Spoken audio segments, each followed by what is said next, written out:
Hello, welcome to నాన్నమ్మ వంటకాలు. మేము విజయవాడ కనకదుర్గ దర్శనానికి వెళ్ళినప్పుడు పంచారామాలు కూడా చూసామండి.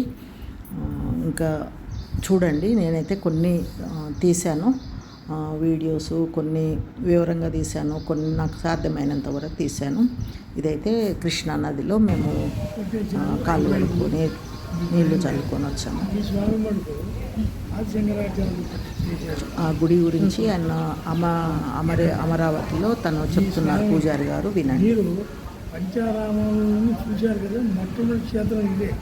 అదే చెప్పారు, అదే అవును, ఇక్కడే చెప్పారు ఇది ఫస్ట్ అని చెప్పారు. ఇదే ఎందుకని అంటే ఆదిశంకరాచార్య గారు దక్షిణ తీర్థయాత్ర శృంగేరి నుంచి, ఆయన ఉండేది శృంగేరి, తమిళనాడు. శృంగేరి నుంచి ఉత్తరదేశ యాత్ర పోతున్నప్పుడు ఇక్కడ పంచారామ క్షేత్రంలో మొట్టమొదటి క్షేత్రంలో ఉన్నాడు ఆయన. తర్వాత నెక్స్ట్ ఏమయ్యంటే ఇక్కడ కృష్ణా నదిలో స్నానం చేశారు ఆయన. మీరు తగిన 4 చూశానన్నారు, దానికి దీనికి తేడా ఏందో చెప్పండి. మీరు చెప్తే చెప్పండి, మీరు తెలిసినప్పుడు చెప్పండి. ఇది కృష్ణానది ఒడ్డున ఉందండి. లింగం పొడవు మాత్రం అంతటా ఉన్నాయి, పొడవు ఉన్నాయి. మరి కొన్ని పైకి వెళ్ళి చూడాల్సి వచ్చింది. కొన్ని మనం పైకి అమ్మవార్లు ఉన్నారు పైన, కొన్ని లింగాల పైన. ఇక్కడ మరి ఏం లేదు అట్లా. ఏంటి అది? శివనది అనేది లేదు వాటిల్లో. ఓకే, ఇక్కడే ఉంది. అవును, అదే నది తీరాన్ని. అందుకనే సంకల్పం చెప్పాడు, గోదావరి, కృష్ణ, కావేరి, మధ్యప్రదేశ్ అని చెబుతారు. అక్కడ పంపు తిరిగిపోలేదు. స్నానం చేసి వెళ్తూ స్నానం వెళ్తుంటే ఈచాడు ఈశ్వరుడు ఎవరైనా అంటే అక్కడ లింగం అండి ఆ విధంగా ఉంది. వస్త్రం కనుక కడితే నేను కనపడతాను. ఎట్లా నిత్య స్వరూపస్య యథాదేవత లింగాకారస్య యథాదతోటి లింగాకారంతో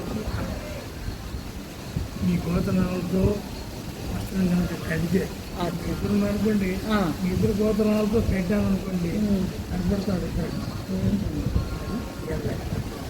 మంచి బాగా చెప్పారు. ఓకే, అక్కడ చూసారా, దాన్ని మన నంది ఎంత చాలా బాగుంది, ఎల్లో కలర్లో ఉంది. ఇక్కడైతే ఇవేమో ఉత్సవ విగ్రహాలండి. నేను భీమవరం వెళ్ళాము. ఇప్పుడు భీమవరం గుడి గురించి, లింగం గురించి అంటే ప్రతిరోజు ఎట్లా ఉంటాడు? రోజు కొంచెం కొంచెం కొంచెం అలా పెరుగుతూ ఉంటాడు. అమావాస్యకి కొంచెం గోధుమ రంగు వచ్చేస్తాడు.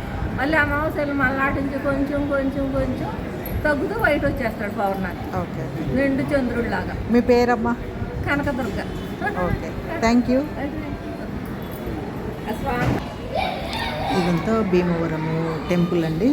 లోపలంతా తీసాము, కొంచెం టైం ఉండే. అక్కడ మా వాళ్ళంతా కింద ఉన్నారు. మేము పైన అమ్మవారి గుడి ఉంటే దర్శించుకొని పైనుంచి తీశాను నేను. ఇంకా పార్వతీదేవి ఉన్నారు పైన. చాలా బాగుంది. భీమవరంలో చాలా బాగుందండి. టెంపుల్ అయితే చాలా పెద్దగా ఉంది. అక్కడ లింగం గురించి వాళ్ళకి చెప్పారు కదా, సోమేశ్వర స్వామి, సోమేశ్వర జనార్దన స్వామి అక్కడ ఉన్నారు. చంద్ర ప్రతిష్ఠట సోమారామం అంటారంట. భీమవరంలో ఉంది. చాలా బాగుంది టెంపుల్ అయితే. మీరు కూడా అటు సైడ్ వెళ్ళినప్పుడైతే ఒకసారి దర్శించుకోండి. చాలా ఎంత పెద్దగా ఉంది చూడండి. ఇంకా ఇదైతే మేము ద్రాక్షారామం వచ్చామండి గుడి. అక్కడ దర్శనం అయిన తర్వాత మేము ఇక్కడ మండపం బయట, ఇంకా ఇదేమో పాలకొల్లండి.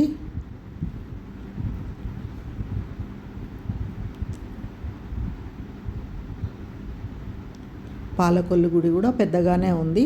కాకపోతే లోపల అందరూ తీయనియరు కదండి ఫొటోస్, వీడియోస్. ఏదో బయట అట్లా తీసుకొని వచ్చాను నేను. అక్కడ ద్రాక్షారామంలో శాకంబరి ఉత్సవాలు జరుగుతుండే అప్పుడు మేము వెళ్ళినప్పుడు. ఇది దేవుడు అండి, సైడ్ నుంచి తీసాము. ఇది వాయులింగం అంట, అక్కడ బయట ఉంది. ఎవరైనా మనం అభిషేకం చేసుకోవచ్చు. ఇదేమో ఇక్కడ సామర్లకోట ద్రాక్షారామం దగ్గర అమ్మవారి గుడి అండి. ఇది సామర్లకోటలో లింగము.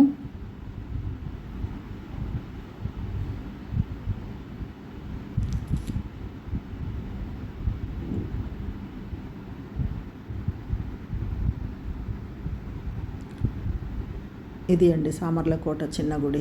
ఈ విధంగా ముగిసిందండి మాది. మేము ఈ విధంగా పంచారామాలన్నీ దర్శించుకొని వచ్చాము. మీరు కూడా చూడండి, తిలకించండి, మమ్మల్ని సబ్స్క్రైబ్ చేయండి. Thank you for watching.